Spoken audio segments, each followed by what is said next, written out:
Quack. Quack. Quack, quack, Quack. quack. Quack. Yeah, quack, quack, quack. 12 and... Ow! I am your host, the Adam Jamil. He died! Aaron Schroeder. That is right, and this is the Quack 12 podcast, the most official, unofficial Oregon Ducks podcast on the web footosphere. And Aaron, holy hell, we're getting into game day, man. We're getting into week one college football. There's already been football even. Right. I couldn't be more excited. This is the truly magical time of the season, my man. I'm going to have to disagree with you this early into it because I already could be more excited because I could have totally been happy to watch. Okay. Sorry. Well, that's cool. Just Sorry about interrupt me. No big Continue. deal. Just interrupt me with a big quack quack. Go fuck yourself, buddy. Continue. I'm sorry, sir. Well, I was just going to make a stupid joke that I could be more excited because I could have already have seen Oregon Ducks play a football game, but yet here I am still waiting. So true. So true. We could always be But more I'm at excited. 99.7642331% excited. 309. Yeah, I could not be more. I'm just stoked. I mean, first of all, I could be more stoked because we're going against Portland State. That is a team that we likely will run absolutely through. And if we don't, I'll be humiliated and maybe not even want to come back for week two. Are you saying that literally that our run game should seriously just destroy them? Our everything game should be able to shut them So down. we should run them through. Mm-hmm. Like, I take a sword and... Yeah, exactly. And we got a wonderful guest coming up here, actually, to talk Portland State. That is Mike Lund, Associate Athletics Director of Media and Communication. So look forward to that, friends. But before we get to that, we got to do some plugs, Aaron. At Quack 12 Podcast over on Twitter is where you can follow us on that terrible, terrible website X. We are still there as of now. Well, I'm not there. Yeah, true. I won't participate with that, man. No sorry, Bob. We also, speaking of terrible websites run by terrible people, we also got a Facebook page. Like that if you like. I don't know. Whatever. Hell yeah. At Quack. I don't use Facebook either. Exactly. I think this is great plugging. QuackTrollPodcast.com. Now, that is a wonderful website run by two wonderful guys. That is where that'll lead you to the Patreon. We have every free episode available there. But if you want to get even more Quack 12 in your life for $5 measly, you can get our Quack in Time series. You can get early access to episodes. You can also get a bunch of previews coming up on that one. Totally worth it. Very fun. $5. That's for a price of a cup of coffee. Less than that. In most cases. Nowadays. Let's talk about it. You know, you're going to Starbucks. You're already getting the worst coffee at the highest price. True. You're going to be because it's really bad coffee, you're going to be adding vanilla and caramel, whipped cream, probably a cherry. You're going to add a little mocha, maybe a little chocolate sprinkle on top. You're talking $12 coffee here. And that's 2 months. And Quack 12 Patreon won't give you diabetes, unlike that order that Aaron just said.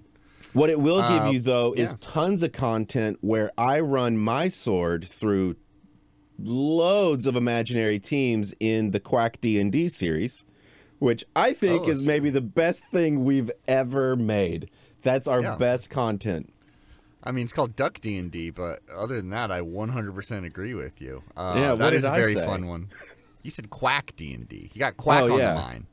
I do. I'm quacked out. Aaron, week 1, we're finally going to see what's happening here with this team. Yeah. I'm also very excited, too, because we're going to actually see, like, who the starters are. I mean, it's Portland State, so you imagine there's still going to be some experimentation.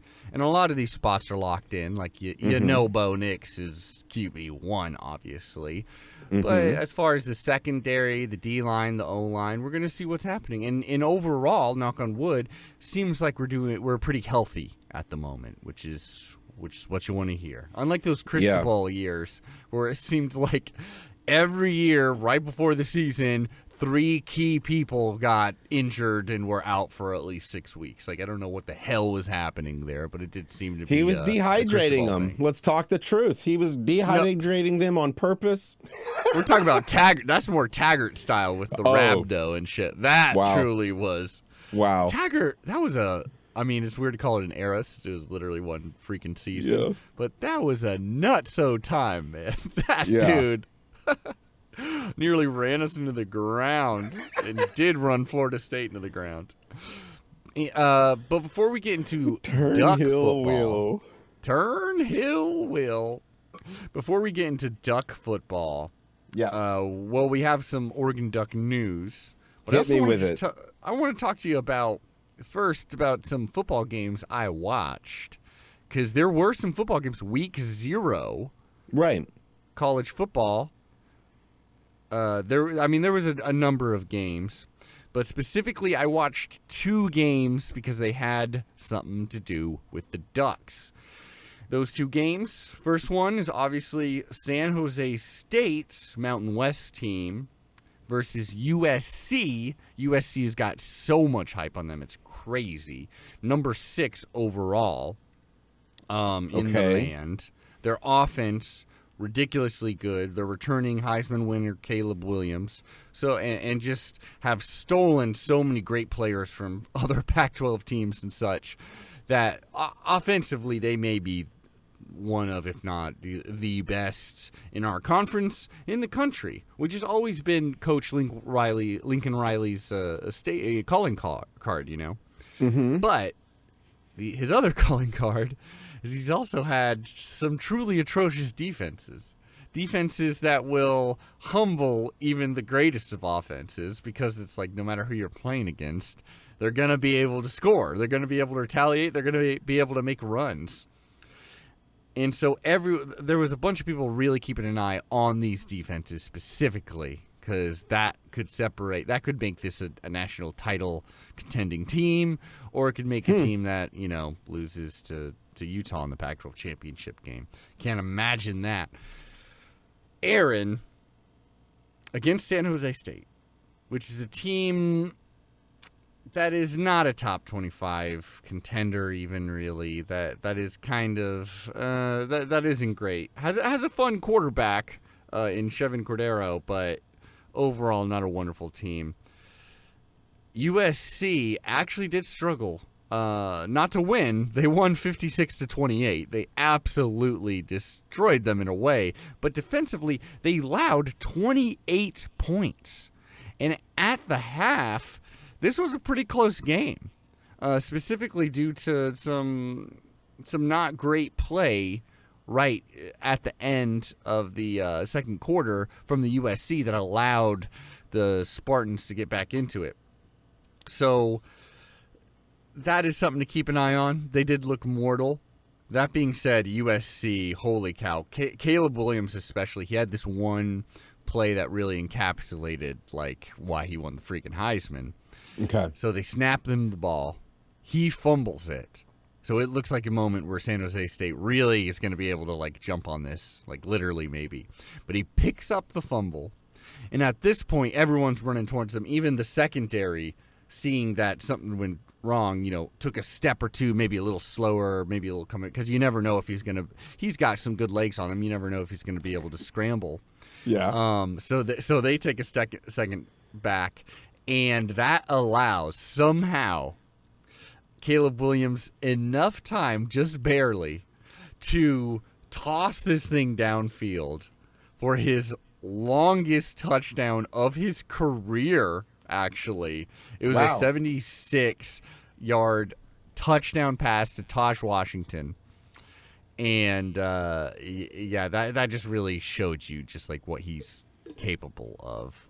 It was amazing. But it also showed you that this offensive line that USC is running with still has some questions, still has some problems. Like Caleb Williams was having to scramble quite a bit for going against San Jose State. So that is another little moment of weakness. They also have an amazing freshman that did make me afraid. Zachariah Branch. His highlight play was that he returned truly amazing, truly some Reggie Bush moves. Zachariah Branch had a huge return for a touchdown after a kickoff. So it was, I don't know, watch him as a freshman. It was pretty amazing. I am afraid. But it was nice to see those weaknesses for USC, you know. Yeah. And who knows, maybe he'll be injured horrifically. Oh, God.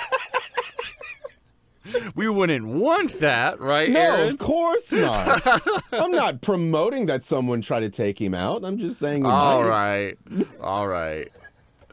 On the field, of course. I'm the good host. Remember this. He's the evil host. I don't know how we get these switched reputations here. No, we want him to be fully healthy for when we beat his That's right, because we want to beat them Austin. fair and square, yeah. Exactly. It's a gentleman's game. Well, it is until we start wishing broken legs on people. Yeah.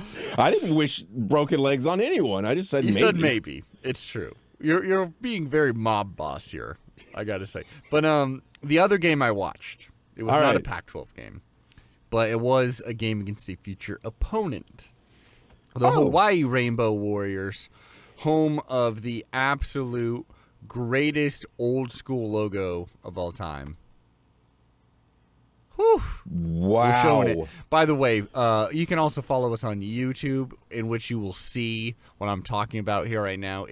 They no longer really use the rainbow in their logo as much. That's a shame. Which I think is a shame, because this looks fucking great. I love so this it. I like logo what they is not used anymore? Not really. Yeah, let's just steal it. No. Oh my God. Could you imagine how horrific that would be? Like, they already aren't down with us going there as tourists and, like, destroying their beaches and shit. They're like, hey, we're also taking this stuff. We culturally appropriate their logo, is what you're saying. Yeah. I like their logo now, but, I mean, just that one's so solid. But I watched Hawaii. It really is. I watched Hawaii take on Vanderbilt. Vanderbilt, not a very good team, if I'm being honest. But they kicked the crap out of Hawaii last season because Hawaii really they're in a complete rebuild after their devastating Todd Graham years. However, they got someone who they are very high on because he's a legacy. He's someone who seemingly has his heart in the right place to get these Rainbow Warriors back on track. And I've always loved the Rainbow Warriors. That is, of course, Timmy Chang, who I mean, Rainbow Warrior legend, baby. And, played in the NFL. Very excited that he's there, that he's trying to rebuild this honestly really charismatic college football team. Last season, they got blown out by Vanderbilt in Hawaii. This season, they traveled to Hawaii. And I got to say, it wasn't the prettiest game from either side. Sure. But Hawaii made it a game. It was 35-28 in the end. There was a lot of times where I was thinking like, oh, if this was Oregon's D-line, we would be just blowing them up. I mean, they were getting blown up by Vanderbilt, but or like, oh, that would have been a pick, or, oh, we're going to like toss all over this team. Like, they're not going to be able to do anything about it. But phrasing. I believe his name is, I've already forgotten his name, but Braden Shager? Okay. I'm probably saying it wrong. Their QB, I did like that Chang could tell. He's like, hey, man, like we're everyone know, even the biggest diehard Rainbow Warrior fan is being like, we're not that good this year. So let's we got to take advantage. Like on fourth down, we just got to go for it. We got to just air this thing out. Really just take some risks, some calculated risks. And there was a point, actually, after I believe it was an interception, where they got to like the 1 yard line. It looked like they even got in, but the Rainbow Warriors fumbled it. And then it eventually resulted in an interception in the end zone. But if they would have allowed that touchdown, it would have been tied 21-21. Like, this game was close. And I just wanted to commend the Rainbow Warriors for sticking in there, and really trying something that's really goddamn hard to get a team that is in the absolute bottom of the cellar and get them respectable like. And I think we really are going to light them up in week 3, and it won't be a close game. But I've always loved the Rainbow Warriors, and I wish they could have gotten the win. Yeah. Wish they could have gotten the win, but it was nice to see what's them going to go be for it. fun is that maybe through this year, as they get their legs, when they get to become a, what do you call it? Our little group? A conference. Oh, they may be Pac-12. A conference, thing? Who knows? Yeah. I mean, we won't be in the Pac-12, but they may. Oh, yeah, no. I mean, but once, because they're an out-of-conference game. Once they become next year, after they've gotten this year out of the way, it might be exciting to see where they're at, because then when we play them, the stakes will have a little bit more to it. Because I also love them, too, and I would love to have really good games against them, like the exciting ones where you don't know if you're going to win until the end. Yeah. I will tell you, in the 2024 season, I'm not sure if that's weird. I think we will play the Rainbow Warriors. Hard to tell. If we don't, yeah, better. Next season we will. We're going to Hawaii, okay. yeah.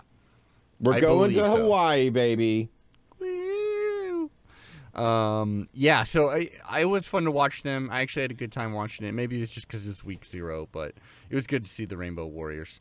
I will say this, Aaron. We got some actual Duck news here now. I wanted to start off with, let's find it. Shit. Well, there's no more billboards to say, necessarily. Aww. I know. I wish there was always a Bonix billboard going up. But there is another big move. Oh, boy. In the exact same vein. Who is flexing this money? Who's actually paying for this? The Oregon Ducks / Phil Knight. The Oregon Ducks athletic department. Yeah. The athletic department. So the school is funding it, but it's Phil Knight. Probably. I think at this point it's probably like, because it is a profitable thing. Like, Phil Knight does pay for a shit ton, and maybe some of his money went into this. But I imagine it's just like, we had enough in the advertising. Right, we got it. Do this. We got it. Like, we got this. I mean, they're putting billboards up everywhere, so they're like, we got it. It's fine. Yeah. So this is, instead of a billboard, I mean, basically, dude. Yeah. Instead of a billboard, we went a little even more old school ad for this. That is right. In the New York Times. Full page here. Full middle page here. Just bodacious. Same thing, but. Wow. You gotta love it. In the New York Times, I think that's fantastic. By the way, this specific image, I want to give credit to @Henry Stern, who took this picture. Went to the local grocery store, wherever you find a freaking newspaper nowadays. You know what sucks? Yeah. What's that? The Washington Huskies? No. Oh. As soon as he makes a mistake, they're gonna roast him everywhere. They're we're putting so much pressure on him to be something so insane. Is he getting paid for these ads? Well, in a way. I don't think he's getting paid per ad, but I did just look this up, actually. I believe he's like the 3rd highest paid college football player, if I could be wrong. But well, then maybe I don't give a shit. If he fails, at least he made some money off of it, right? Oh, and yeah. He'll be fine. He's making about $1.7 million from the NIL. Whoa. Oh yeah, baby. That's why he came back. Dude, that's why he came back. You need to get either Marshawn Lynch or like Cam Chancellor. Somebody needs to get in there to teach you about how to handle finances quick. Oh, I'm sure. I'm well, sure I'll he's tell got you a this. grip. There is a great article over at The Athletic that I highly recommend. I was reading it. That is really just focusing on like basically Bo Nix's journey, and just how damn adult he is. Like they really, of course. I mean, he really is. Like, I mean, you know, he's pretty old for a college student, but he's still a young guy. But he's got a lot of composure.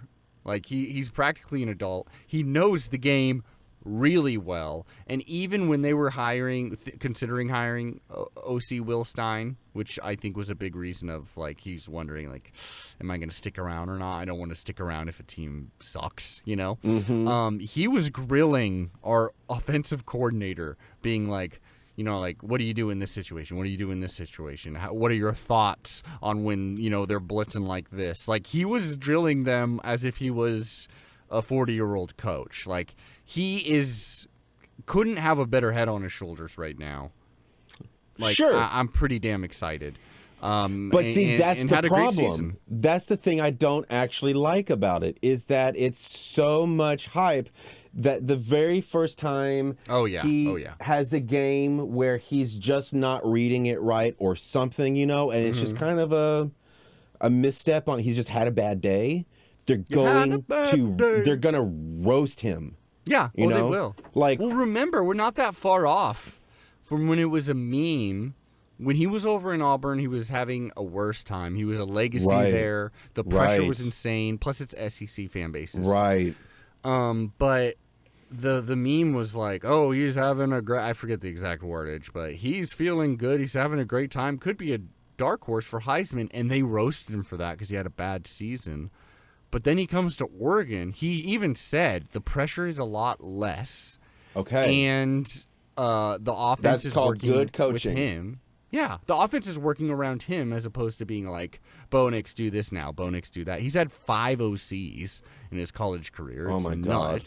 Yeah, and but last season he had That's an right. historic. I forget all this stuff. Year. I forgot. Yeah, Well, right. He did. But it just. But I agree. I mean, it's just a bit extravagant. They'll roast us. Yeah. They hate us they're 'cause gonna. they hate us. Yeah, exactly. Forever the bad guys.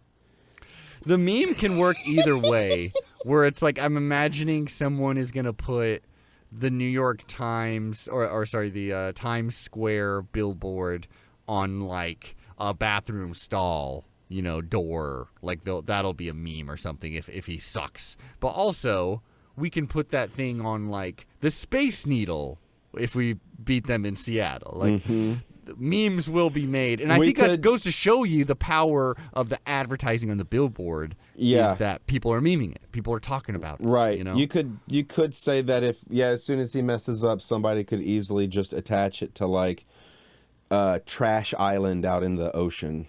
Yeah. These are good. Honestly, we should start memeing against him. It's pretty easy to do. Just to offset, just because it's going so hard, we need to pull it down a little bit so we don't get too out of control too quick. Stop the hype train. Over at The Athletic, though, inside the unclouded mind of Oregon's Bo Nix. I mean, I get what you mean about hyping it up, but it's a great article. Maybe we can add that article to the show notes. Hey, why not? Aaron, there's also one more goat I want to talk about before we get to our interview with Mike Lund.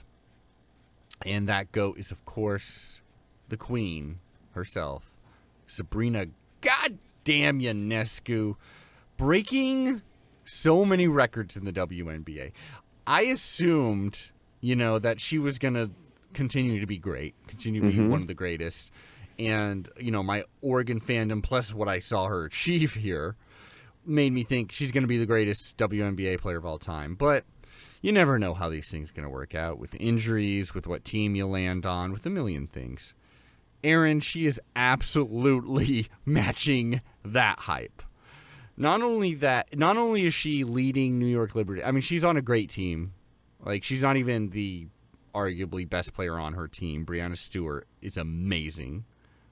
She plays a different role. She's a lot bigger, but she's truly amazing. Courtney Vandersloot, also really great. But Sabrina Ionescu is on par with those great players. She is leading the New York Liberty towards hopefully what will be their first championship ever. Right.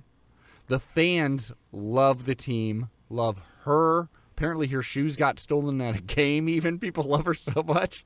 Well, she got that, what was that shoe that she came out with? What was that? I forget what they called it, but it's a new Nike. Yeah, new Nike. It's a new Jordan, deal. Right? Yeah, new Jordan, I believe. Yeah. Or something, yeah. What was it? It was her shoe. It's like dope. I'm not a big shoe guy, but I liked it. I did like it, and I certainly love that she has it. I would own that shoe.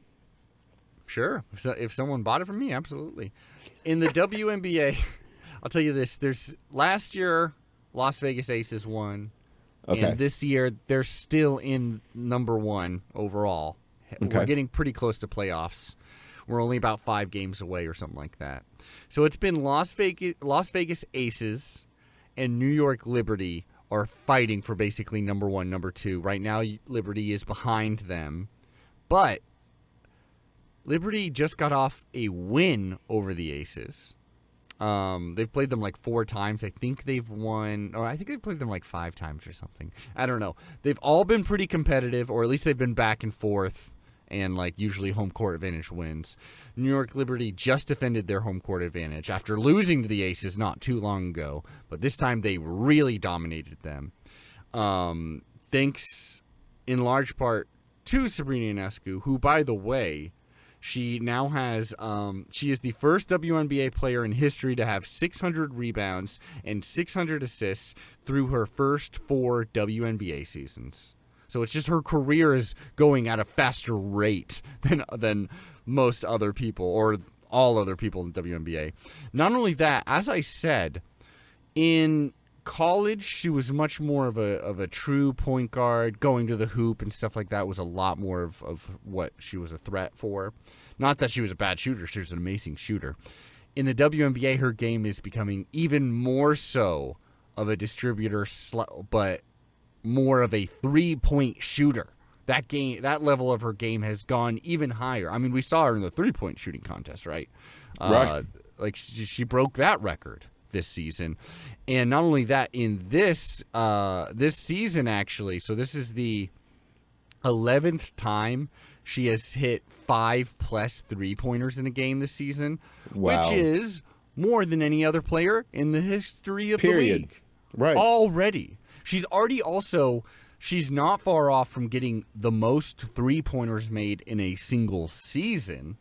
She's not far off from getting the most triple doubles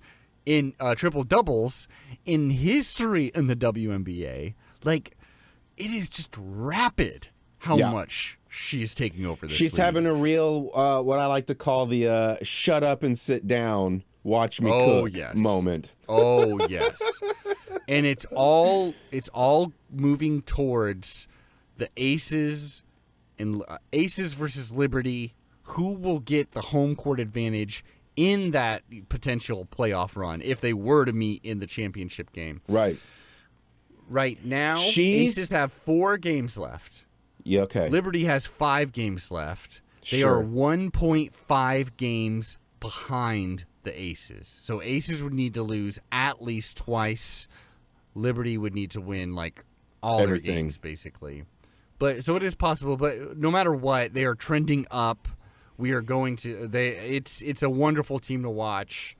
I'm very excited for the playoffs. What she is doing is increasing the ad revenue of the business, therefore proving that it is profitable to invest into women's basketball. So hopefully we're about to get a big shift as well, because she's like, yo, I'm better than everyone, and so I want Kobe level money. I certainly think I want to be the queen. The king can sit down. Having like notoriety, like her challenging Stephen Curry to 3-point shooting and him accepting. Dude. Like stuff like that is what gets people talking, gets what people watching. I mean, the potential for the best women's college basketball player of all time. I would say maybe the best fucking player. I love her so much. Yeah. For sure. Yeah, She's proving she is. She's really She's in just real absolutely time proving it. Couldn't be happier for her. Yeah, that being said, Aaron, so I want to do one more plug, and then we have what I hope is a wonderful interview that I hope you'll watch along with the viewers. I'm going to, yeah. Don't worry, bud. I'll watch it. My conversation with Mike Lund. Now, we're getting a little bit younger, listeners. We're becoming a little more, trying to find the Gen Z way to communicate. And by doing that, we created a TikTok. That's right. We're on TikTok, everybody. That's right. We have some wonderful TikToks up there already, including Aaron Out of Context. Crushing it as always. Aaron doing random ass shit. Yeah. Little snippets. That are all actually from episodes, strangely enough. Yeah. It's true. It's true. And Adam, what are you doing? You're crushing the premium content, which is actually just what the best parts of this show are all about. Hey, what can I say? Yeah, a bunch of snips from the show, interviews. Yeah, very excited about that. Please go over to TikTok. Also, it's a new experience for me because I was not on TikTok before, so to really watch all these. What do you think about it? I live there now. I feel like I actually have to start, pacing how much time I spend on it, in it. This is basically the equivalent. This is what TikTok sounds like to me. It'll be like let's say like it's a clip of Oregon Ducks scoring on the Huskies, and then this will basically be it. The face win, you score a touchdown, and the defense keeps sucking. That's about it. That's my experience of TikTok. Damn. Also, you're brand new and you've already got an entire world of TikTok on lockdown. Amazing. Yeah. You nailed it. Point of view means it's from the perspective of the person you're talking about. So if you say POV of someone being sad the Ducks lose, right, then you shouldn't be looking at someone who's sad the Ducks are losing. It should be from the... I can't talk about it anymore. And this is just what I want to say to that is that, I feel like you're bringing that big X energy to a place where it doesn't really belong. So when you see those, just move along. Don't try to engage. Just move along, and then the talk will feed you nothing but joy. Yeah, I love it. Yeah. I live TikTok for some whatever reason. I just am laughing and smiling the whole way through. Absolutely love that experience. At Quack_12_podcast. Give us a follow if you want to experience the way we try to utilize it. And be wary, there is another account that basically stole our whole schwibbledibbledy, and you'll realize immediately that that is not us. Make sure you use those underscores. Anywho's. Well, there you go. Yeah. The more followers we get, the higher in the algorithm we will rise. So join us. We will rise. Aaron, let's get into our Portland State breakdown here with the wonderful so Mike excited. Lund. Absolutely. We'll get into this right now. Quack, quack. Quack, quack, quack. Quack-12 fans, I am so excited for this interview here because, well, first of all, it means week 1 is finally approaching. Couldn't be more excited about that. We are going against Portland State, and Duck fans, do not get too cozy.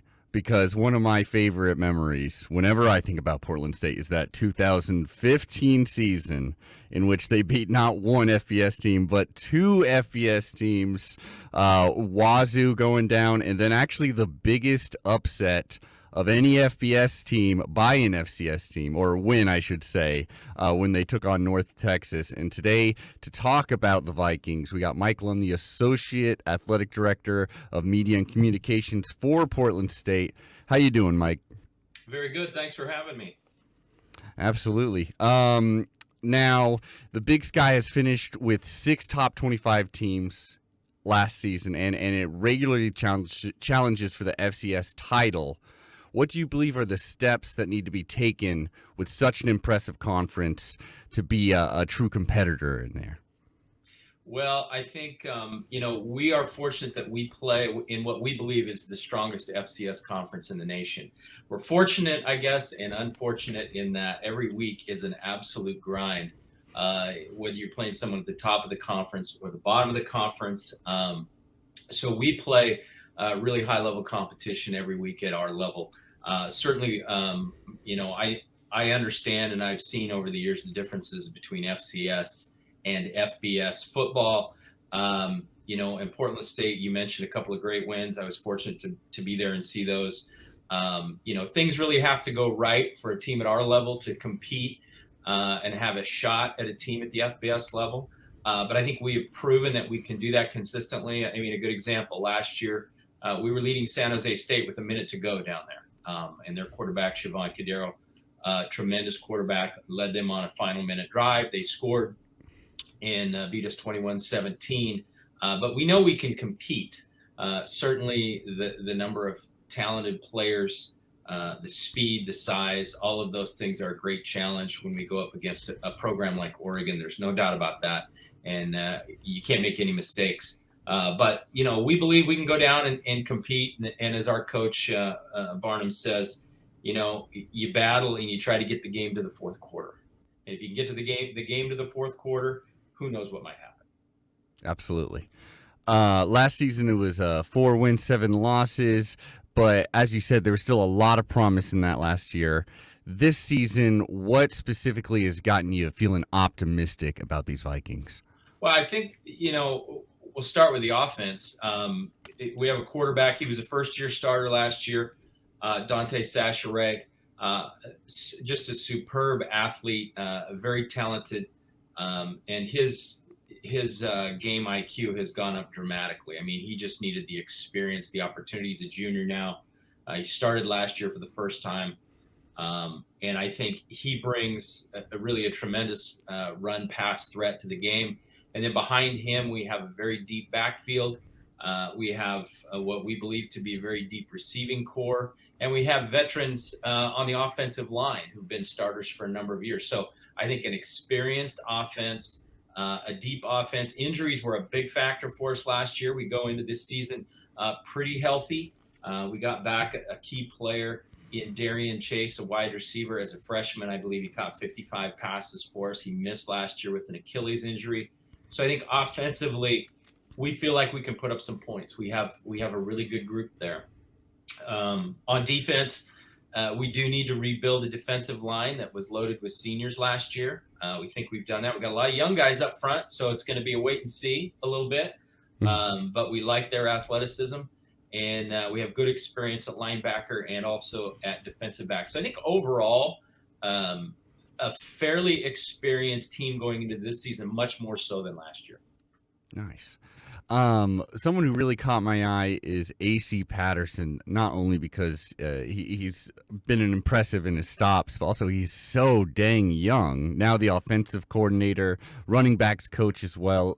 Like you said, you're returning all the running back talent from last season. I know Bruce Barnum will be calling the plays, but do you imagine this run game will be heavily relied on, a big strength of this year's squad, or what are you thinking? I think it will. I think it's going to be more of a game-to-game situation in how we can effectively compete with other teams, whether it's through the pass, through the run, or more of a 50-50 balance. I think realistically, and if you look back to a few years back when the Vikings played the Ducks, Coach Barnum decided he was going to run the clock as much as he could. Mm-hmm. And he tried to keep the ball on the ground, shorten the game. The fewer possessions, the better in our situation, to make us more competitive. And actually, the Ducks did run away with the game in the second half. There's no question about that, but we were pretty competitive with them through the first half of the game. I think probably going into this one, I would expect something similar. If we can find a way to get a running game going, grind out some first downs, run clock, shorten the game up, keep the ball out of Bo Nix's hands. I mean, that's the most important thing. The fewer times he's touching the ball, the better off for us. So, I think that's probably a reasonable game plan. Who do you think will be Dante's most effective weapon, especially in like a crunch time when he's really looking for someone? Well, I mentioned Darian Chase, and he has the ability to, make the incredible grab, go up in traffic, make the acrobatic play. But in reality, we've also got Nate Bennett, who's got about 100 catches for us in the past 2 seasons. He's a super reliable wide receiver. And we bring in a transfer from San Jose State, Jermaine Braddock, who played in 44 games down there and has been very talented. So I think we have 3 wide receivers that we are going to be tough to defend. Now, it's one thing when it's Oregon, but I think in the Big Sky Conference, that threesome right there is going to be extremely difficult to defend. And we're going to be able to spread the ball around the field. On defense, you mentioned there's some rebuilding happening, especially on the defensive line. Who are a few players that you're kind of circling, being like, I think this is someone we can rely on defense, that other defensive players will look towards, set the example? Well, we have been trying to base our team on speed. And again, the comparisons between FCS and FBS maybe don't hold up quite so much, but Coach Barnum feels like we have as fast a team as anyone in the Big Sky. How that measures against Oregon is a totally different matter, because we know, generally speaking, the biggest difference between the 2 levels of play is speed. But we have a couple linebackers, Parker McKenna out of Beaverton, Jamison Willingham, he comes from Washington. Those 2 linebackers have great sideline-to-sideline speed, and we expect them to make a lot of plays for us. Probably those 2 guys are going to be our top tacklers on the team. And I think it really starts there. And our defensive line has to create situations where those 2 linebackers can use their speed to make plays and, probably, not let opponents, in particular the Oregon Ducks, make a corner on us and get upfield. So we'll see how that measures out this Saturday. Absolutely. Starting the season with 2 FBS programs is a tough ask. Is there a particular way the staff encourages growth during these seemingly lopsided contests, as opposed to despair in what could be a big loss sometimes? I think Coach Barnum would say it's all in the presentation. You present to the team, we have an opportunity this Saturday. And it doesn't matter, the name on the jersey that you're going against. If you prepare correctly, if you play intelligently, if you use your skills, you're going to have a chance. You're going to have an opportunity. And we've proven that in the past. You mentioned we did beat Washington State. We have beaten North Texas. We have been extremely competitive against a lot of FBS programs. And I keep going back to it, but, I realize a Pac-12 program is a whole other level, and especially in Oregon, a top 20 team. So you can't make mistakes. You can't turn the ball over. You have to contain on every play because speed is such a factor. Special teams are such a factor. So really, you just have to be refined in every way. Then, we look at next week, Wyoming. Well, the reality is Wyoming is certainly not as strong a program as Oregon. We know that. On the other hand, they're still in at a level above us. But if we go in and, show what we're capable of against Oregon and compete, then a game like Wyoming is just another game to us, and again, it's all in the presentation, whether we're playing a low level team or a high level team, you prepare in the same way, and, you eliminate those mistakes. Obviously, there's been a lot of change up in the college football world last couple of years, in the upcoming years. With the death of the Pac-12 and such, have you felt the ripples of that in Portland State in any way yet, or do you expect in the future that will play a big role in your program? I haven't yet, and I'm not sure necessarily that it will. I think that the big change is what has happened a few years back, where the NCAA has pretty much allowed free transfer, the transfer portal from school to school. We have always gotten FBS level players who have transferred into Portland State and played very, very well for us. Darian Chase was at Nebraska originally as a freshman. So we've always had those players. I think that's a bigger factor to us, the transfer portal. I think individually players coming our way can potentially strengthen our program over the course of time. They already have. I don't know about the alteration of conferences and things like that, so the question becomes, does somebody in the Big Sky try to move to the Mountain West Conference or something like that? I don't think that's realistic in any way in the foreseeable future. I think what we're going to do is over the next 4 or 5 years, we're going to see how that top level of football shakes out. And then after that, then maybe, programs at our level, we might see a little movement, that type of thing. But I think really it's going to be a top-down situation and see where everybody ends up over the course of time. Absolutely. And then one final question. So Coach Bruce Barnum made a lot of really fun headlines there when he picked up the $14,000 tab, the beer tab for the fans in the 2021 opener, resulted in a win, that and the fine play on the field. Do you feel like stuff like that is necessary, like really thinking outside of the box to get fans excited about Portland State, excited about a not FBS program, but a program that is definitely worth paying attention to? Oh, absolutely. I mean, we've, the era we've evolved into in terms of media coverage and attention to levels of play and that stuff, in reality, has kind of hurt programs at our level. The big programs, the Pac-12s, the Big Tens, all of those programs, those conferences, those stories, those games, they've gotten bigger and bigger and bigger over the course of time. To the detriment somewhat of programs at our level. And then also the evolution of media, the fact that newspapers are not what they were, some years ago. Media coverage has changed to things like, who heard of podcasts a decade ago in terms of promoting, everybody's doing them now. They're great. I love them. But, that was not really a part of the media culture in terms of coverage of sports, 10 years ago. So we have to do things that are a little bit outside the box. And we're fortunate that Barney is a guy that people really gravitate to. The players love him. We have our challenges. I won't get too deep into it, whether, budgetarily, facility wise, who we are, where we are. We have our challenges, and it makes it tough for us to succeed at our level. And one of those challenges is media coverage.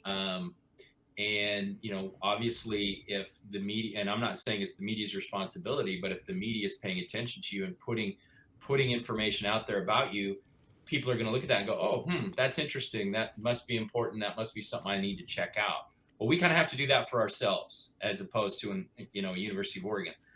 So we kind of have to do that for ourselves. And Barney's a creative guy. He's a funny guy, and he's not afraid to try something different. And we got a lot of attention for that nationally. And I'm sure he'll pull a rabbit out of his hat again this year. He'll find something like that to get people's attention. Well, that's good to hear. That is right. Barney, a.k.a. Bruce Eugene Barnum, is coming to Eugene, Oregon this Saturday. And we really appreciate you being on the show, Mike. And I know the Portland State fans really appreciate you and your decades of service over there. Thanks for coming on, and I hope you have a good game, and I hope you have a great season. All right. Well, thanks very much, Adam. We appreciate it. Absolutely. Go Ducks and go Vikings. Quack, quack. You ready to root for Portland State? Huh? Yeah. I got to tell you, that was a great interview. I thought you did really great. What can I say? I think you did a great job of being interviewed while he did a great job of being interviewed. It's good. Oh, thank you. Why? He only allowed us to learn so much as to not get an inside scoop He didn't reveal his secrets. And I will say, it was really interesting. I thought you asked really great questions. Every question, I was like, oh man, that's fucking killer. I'm excited to learn more. It's the Quack 12 podcast, baby. Speaking of which, we got a commercial, and then we will be going to the final segment of the podcast. Get ready for it, y'all. Quack, quack. Aw,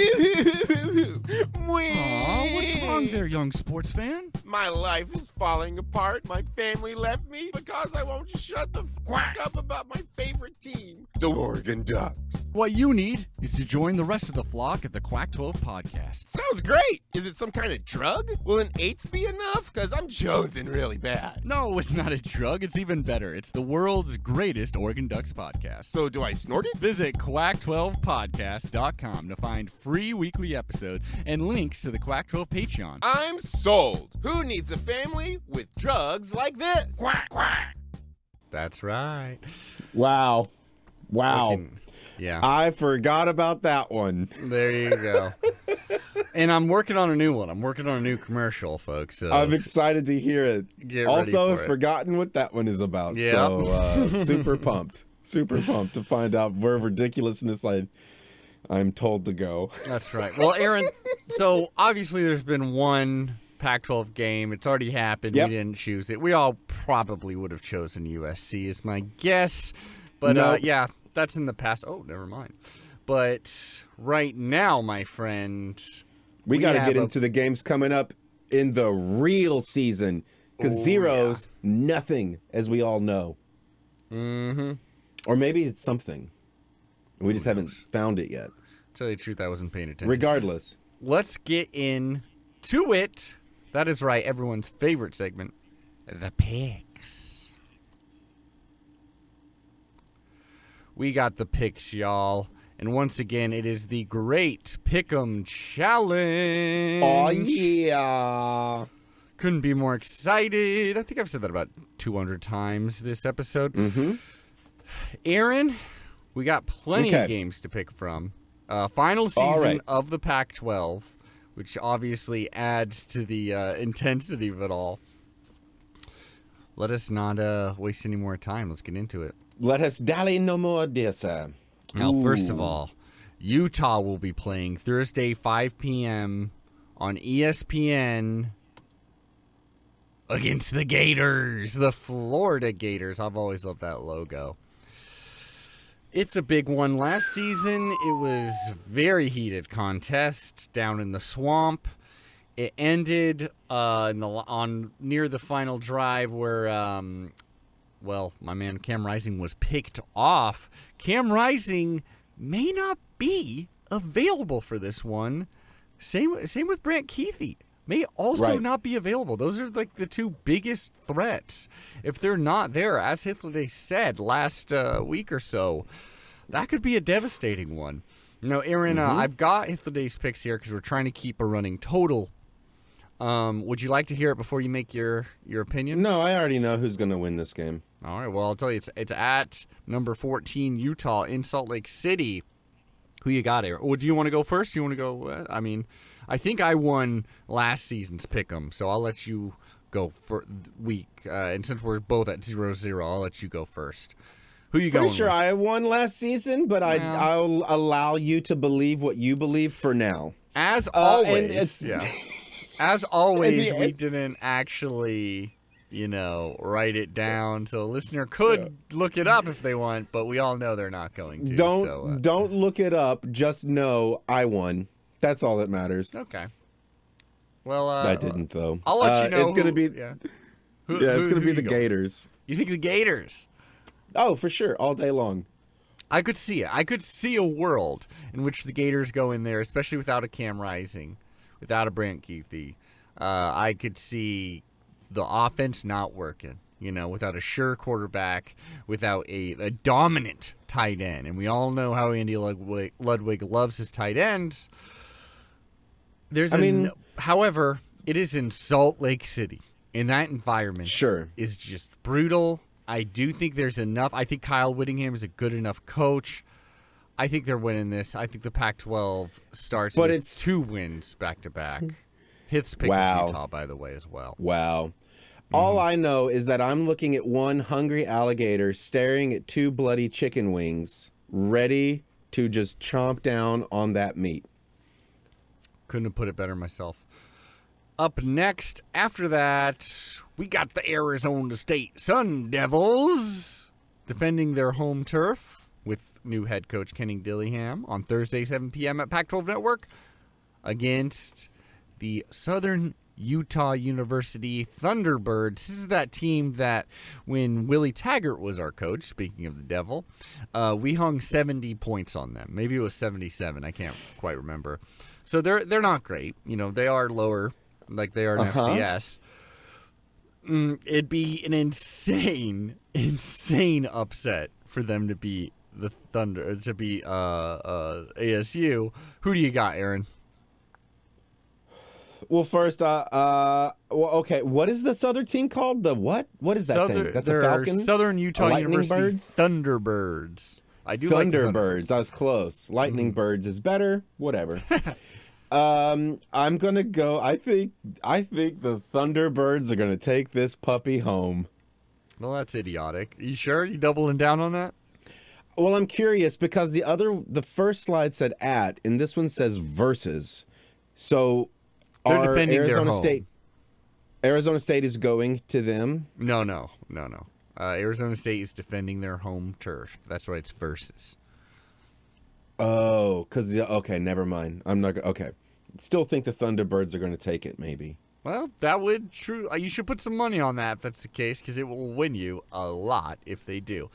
No, Aaron. I'm with Hith on this one.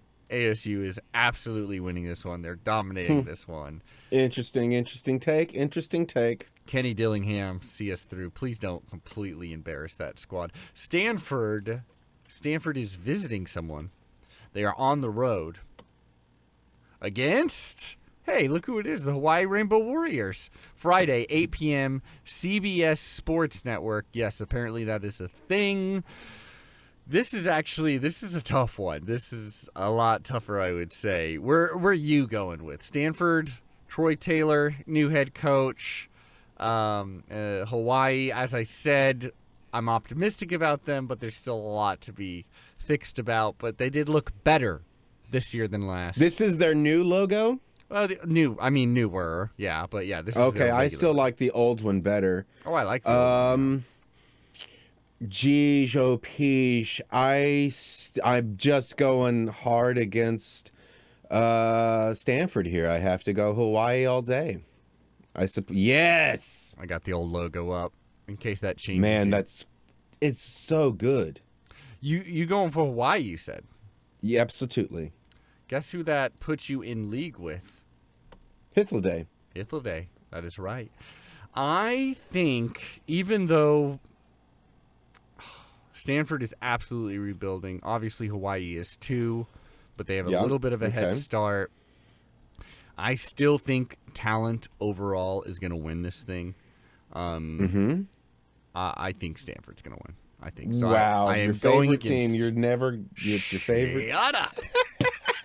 And look at that, a little more Hawaii. I just had to get it on there. I love it. It's so good. Colorado. Now, this is the team maybe with the most hype. I mean, obviously, like USC has like real hype about them, as is Oregon, Washington, Utah. But Colorado has probably a little bit of undeserved hype because Deion Sanders, Coach Prime. Huge roster turnover. They're taking on a giant, number 17, the TCU Horned Frogs. They're going to take them on the road, too, so that's a tough environment. Let me tell you this, too, Aaron. TCU had a pretty amazing run last season. I don't care. They didn't win their conference, but they were undefeated in every other game up until that point. Barely lost in the conference game. Fair enough. Then they made it to the playoffs where everyone thought they were going to get blown out by Jim Harbaugh's Michigan. It took a lot, but they beat Michigan. And then in the national title game, well, they were completely humiliated by Georgia. Can't really fault them too much because we were too, but they were humiliated by Georgia by an even greater margin than we were. That being said, obviously Sonny Dykes did some pretty amazing stuff there. I imagine I know who you're going with, but who are you going with? Okay, so it seems like I don't need to give any reasoning, which is good, because it could get hot, it could get heated, bullets could be fired. So I'll just leave it at this. Colorado for the win, my dear sir. Colorado for the win. I bet you it's a pretty common pick on a lot of betting sites, even though I think they're like 21-point underdogs. And actually, get this. You're not the only one who chose this upset.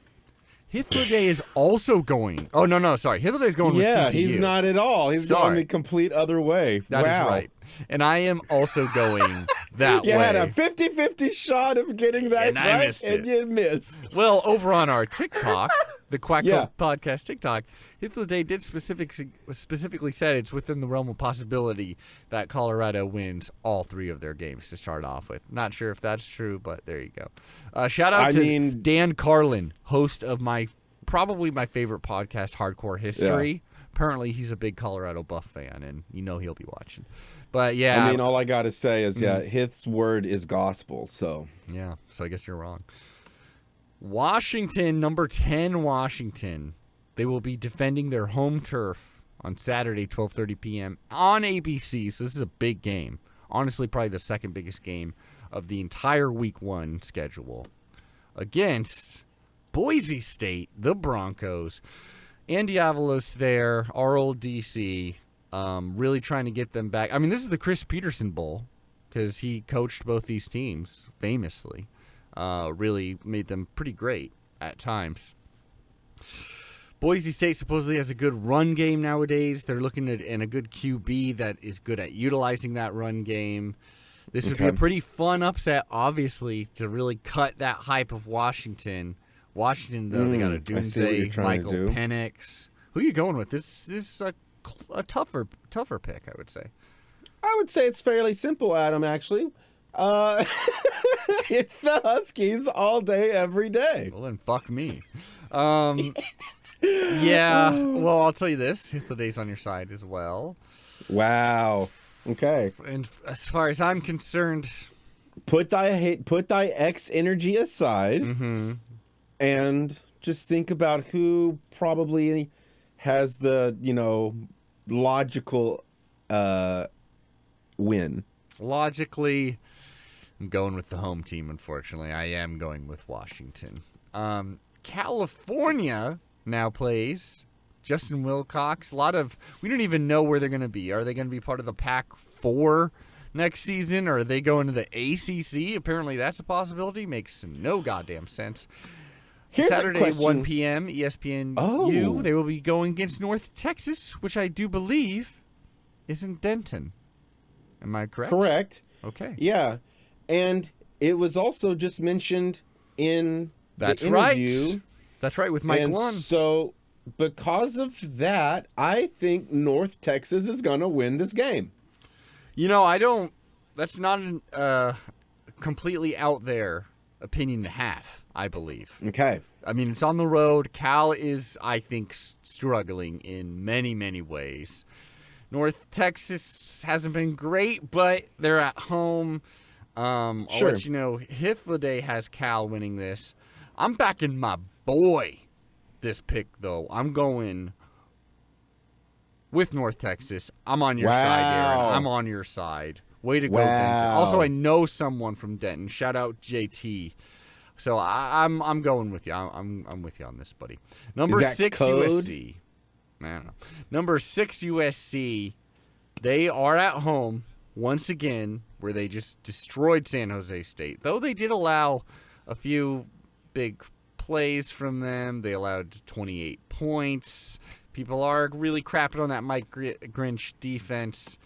They'll be going against Nevada, who I do believe is another former Oregon head coach. Because I'm going to look this up, but I'm fairly certain. Yeah, Ken Wilson, that is right, was on that Cristobal staff. Oh, wow. I mean, it's USC. I'm just going to say. Aaron, also, Hythloday's got my back on this one. It's USC. I agree. I feel like, we don't need to get into what I think about how Cristobal coaches stuff and who he picks for his coaches. Ooh. But I'm going to say I think about it. Lived in my head. He's living in my head rent free. That's right. Yeah. But anyway, yeah, USC all day, baby. Yeah, USC. Oh, and San Jose State sneaking up on them. Just wanted to point that out. Now, Washington State, they bad. I just want to say that. Maybe they'll be better than we think. They've definitely been screwed over by all this realignment garbage. So, and I like their fan base, so I want some good stuff to happen. Oh my God, I've only just now seen the S in their logo forever. Yeah, I've only ever seen a W and a C. Yeah, I finally saw the S. WSU. That's the U. The little bottom mouth there. You Oh, that's a U? That's not supposed to make a C with the top part? No. Okay. Never mind.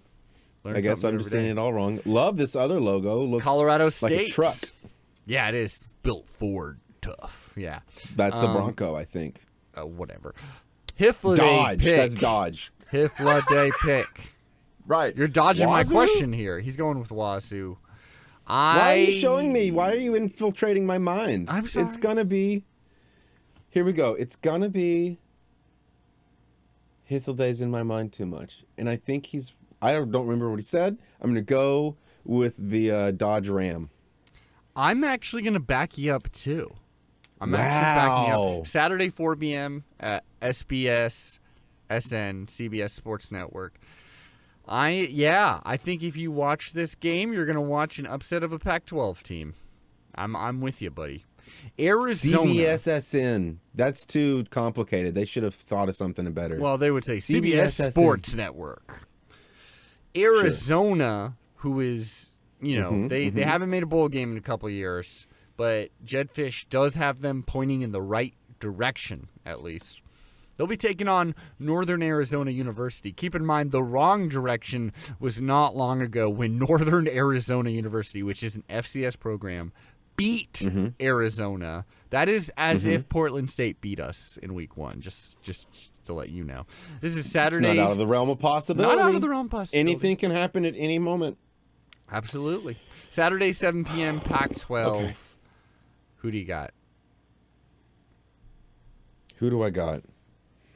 That's what I just asked. I just don't see Arizona doing it. Against Northern Arizona? I feel like I remember predicting that they were only going to win like 1 or 2 games this season.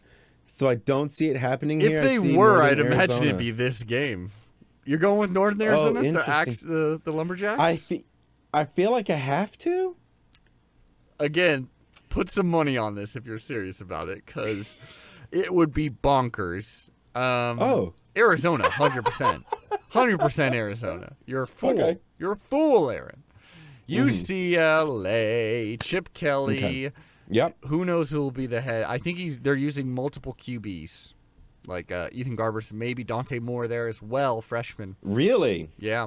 Versus, Are we love this entering the team. period? Are we entering the time in which football quarterbacks become more like baseball pitchers, where you have your starter, your middle guy, and your finisher guy? I think he's experimenting. I don't think he really should, because it's a team that, even though they are, not on the same level technically, has recently had some really good success. The Coastal Carolina Chanticleers. I just love saying Chanticleer. I do declare. I also love, I love a unique mascot. I love a rooster. It's badass. I love the color of the rooster. I love saying Chanticleer. I want so badly to go with the Chanticleers, but I can't. UCLA, right? Because I have to also say UCLA. You keep trying to infiltrate my mind. Sorry, buddy. And tell me where to go. Saturday, 7:30 p.m. on ESPN. I would honestly love. I mean, it'd be better for us, for UCLA to be good, for them to win this. Honestly, but I would love if they lost. Yeah, I want a T-shirt. I want the Coastal Carolina Chanticleers. I just want that image on a T-shirt. I would love that. That's badass. They're a great team. They're a wonderful underdog to root for. So it'd be fun. Okay, maybe that's one to watch. Is that our game of the week? Why not? Yeah. Or maybe opening week should maybe be us. No. Well, we are always the game you should be watching. Washington at Boise, or Washington versus Boise State is probably the actual game of the week. Okay. But I think the Sure. Quack 12 game of the week is UCLA versus Chanticleers. Why not? Why not? Okay. Now, Oregon State, number 18. They are a top 25 team, which is good to see. Yeah. At San Jose State. We've talked about them many a times, both in the Portland State interview and about how they took on USC and scored more points than you would think they would. Huh. Now, who do you think, Aaron? Saturday, 12:30 p.m., CBS. Oh. Sunday. That is rare, Sunday. Oh. I think Oregon State's going to have this one. I would hope so. You know, I am a little bit afraid about the defensive turnover for Oregon State. I'm afraid that DJU is there, and on paper he should be a drastic improvement at QB, but we don't know. And USC completely humiliated San Jose State, but they also allowed 28 points. I think this game will be actually kind of closer than you think, but in the end, I'm agreeing with both of you. I'm going with Oregon State. I'm going with my Beavs. I want two teams to be 11-0. I want both the Ducks and the Beavs to be 11-0 when we face each other. It's always been my dream. This may be the final time that's even possible because we probably won't be playing each other maybe ever, but at the end of the year, definitely not. I can't say I'll miss it because there is a certain subsect of humanoids who just can't change certain things. Holy shit. I don't even know where you're going with that, but I like it. I like the spiciness. Okay, good. I'm just saying, let's say I'm glad the war is over officially. It'll be... Oh, yeah. Just be done with it. We'll see what happens. Now, I want Hawaii to become our new rival because I would love to have great game. Yeah, anyway. I mean, man, I wish they would have added Hawaii to the Pac-12 when we were in it because I do love Hawaii. Hawaii is, I honestly think it's possible. They're definitely up there for like top 3 teams for me that are not in the Pac-12. Right. They are a team I'm always rooting for. You have to start thinking about them as conference competitors. Yeah. Well, no, they're not in our conference. Won't they be next year? We don't know that they're joining the Pac-12, and we're going to the Big Ten, so that doesn't matter whatsoever. Oh, Hawaii is absolutely not in the Big Ten. I thought Hawaii was in the Big Ten. Never mind. Listeners, in case you needed another reminder that Aaron does not follow the sport that we're talking about all that much, there you go. They're in the Mountain West. They're with Boise State. They're in the Big Skidoo. The Big Skidoo. The Big Skidoo. They're with teams like San Jose State, Boise State. Okay. Yeah, shit like that. You can teach me this off air. Wow, man. Doesn't even matter. Aaron, yo. I mean, the only team we didn't talk because it wasn't, that was the bottom 11 we just were talking about. But we need to talk about the Ducks. They're going to win, right? Right? Yeah, absolutely. Why don't you give us a few final predictions to take us out? I'll put the University of Hawaii rainbow over it because I love it so much. Okay. There will be fog at the beginning of the game. Okay. There will be small rain in the third quarter. And by rain, I mean the passes will be coming down so horrid that by the beginning of the fourth quarter, we will be ahead by 26 points. Very specific. I love how specific that is. What I would like to say is we're going to have a great time and we're going to kick some freaking butt. Aaron, I love you, buddy. It's been an absolute blast. Thanks. Yeah. We're about to watch some Oregon Ducks football. It's finally time. I'm glad. I'm finally glad. I'm finally happy for once in my life. A world of depression, but now football's back and I'm happy. I love it. It's wonderful to hear, Aaron. Yeah. As for us, this has been the Quack 12 podcast. Once again, Quack 12 Patreon, at Quack 12 on Twitter. More importantly, TikTok. Get over to TikTok, you freaking Generation Zers, and learn what point of view means, you dumbasses. All right, everybody. We'll see you next week. Bye. Bye. Quack, quack. Quack.